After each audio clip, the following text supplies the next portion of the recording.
एक कहानी सुनते हैं, एक गांव की, जहां 5 भाई रहते थे। इतने ताकतवर कि क्या कहने। लेकिन पता है, उनके पिता उनसे खुश नहीं बल्कि परेशान थे। आखिर क्यों? तो सवाल ये है कि क्या सबसे ज्यादा ताकतवर होने का मतलब हमेशा जीतना ही होता है? लगता तो नहीं है। चलिए इस कहानी में देखते हैं। देखिए, किसान के बेटे थे तो बड़े मजबूत और मेहनती। काम में उनका कोई मुकाबला नहीं था। पर एक बहुत बड़ी कमी थी। वो ना हमेशा आपस में लड़ते झगड़ते रहते थे, और इस बात से उनके पिता का दिल बहुत दुखता था। तो एक दिन उनके पिता ने सोचा, बस अब बहुत हुआ। उन्होंने अपने 5 बेटों को बुलाया और उनके सामने लकड़ियों का एक मोटा सा गट्ठर रख दिया और एक अजीब सी शर्त रखी। बोले, इसे तोड़कर दिखाओ, लेकिन हाँ, इस गट्ठर को खोलना बिल्कुल मना है। सबसे पहले सबसे बड़ा बेटा आगे आया। उसको तो अपनी ताकत पे बड़ा नाज था। उसने सोचा, अरे ये क्या है, ये तो मेरे लिए चुटकियों का खेल है। और भाई साहब, उसने अपनी पूरी पूरी ताकत लगा दी। जोर से खींचा, इधर मरोड़ा उधर मरोड़ा, पर गट्ठर वो तो टस से मस नहीं हुआ, एकदम पत्थर जैसा। वो तो बिल्कुल हैरान रह गया। फिर क्या था, एक के बाद एक दूसरा भाई आया, तीसरा, चौथा, पांचवा। सबने अपनी पूरी कोशिश की, पूरा जोर लगा दिया। लेकिन नतीजा वही, कोई भी उस गट्ठर को तोड़ ही नहीं पाया। अब तो सब के सब हार मान चुके थे। उन्हें समझ ही नहीं आ रहा था कि ये हो क्या रहा है। तो अब आप बताइए, वो समझदार किसान अब आगे क्या करेगा? सोचिए जरा।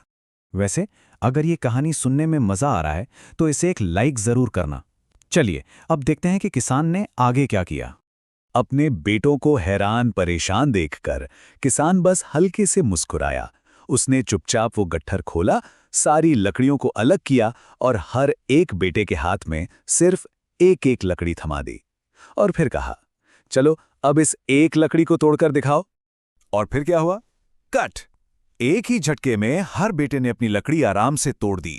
5 भाई एक दूसरे का मुंह देखने लगे कि जो काम वो सब मिलकर नहीं कर पाए, वो अकेले में इतना आसान कैसे हो गया। तब उनके पिता ने उन्हें अपने पास बुलाया और समझाया, देखा तुम लोगों ने, ये लकड़ियां बिल्कुल तुम्हारी तरह हैं। जब ये एक साथ बंधी हुई थीं एक गट्ठर में, तो कोई इन्हें तोड़ नहीं पाया। लेकिन जैसे ही ये अलग हुईं, कमजोर हो गईं। बेटा, यही तो है एकता की ताकत। और यही मिलती है हमें इस कहानी की सबसे बड़ी सीख। एकता में ही असली बल है। जब तक हम सब एक साथ हैं, कोई भी मुश्किल हमें तोड़ नहीं सकती। चलो इस सीख को एक छोटी सी प्यारी सी कविता से हमेशा के लिए याद कर लेते हैं। एक है कमजोर, 5 में है जोर, मिलकर रहोगे तो जीतोगे हर ओर। इसको ना बिल्कुल ऐसे समझो जैसे आप अकेले बिल्डिंग ब्लॉक से एक ऊंचा सा टावर बनाने की कोशिश कर रहे हो। वो बार बार गिर जाता है ना? लेकिन जब आप अपने दोस्तों के साथ मिलकर बनाते हो तो देखो कितना ऊंचा और मजबूत टावर बन जाता है, बिल्कुल आसानी से। यही तो है टीम वर्क का कमाल। अच्छा, अब एक सवाल। अगर ये गट्ठर तोड़ने की चुनौती आपको मिलती तो आप क्या करते? क्या कोई और तरीका सोचा था आपने? अपना मजेदार आइडिया नीचे कमेंट्स में जरूर लिखना। सच में ऐसी कहानियां सुनकर बचपन की याद आ जाती है, जब हम अपने बड़ों से कहानियां सुना करते थे। और कहते हैं ना, अच्छी चीजें बांटने से और बढ़ती हैं। तो इस प्यारी सी सीख को, इस कहानी को अपने दोस्तों और परिवार के साथ शेयर जरूर करना। और अगर ऐसी ही और कहानियां सुननी हैं तो हमारे साथ जुड़े रहने के लिए सब्सक्राइब का बटन दबा देना। और हाँ, जो माता पिता ये देख रहे हैं वो इस कहानी के जरिए अपने बच्चों को टीम वर्क का मतलब बड़े आसानी से समझा सकते हैं। चलिए मिलते हैं जल्दी एक नई कहानी के साथ।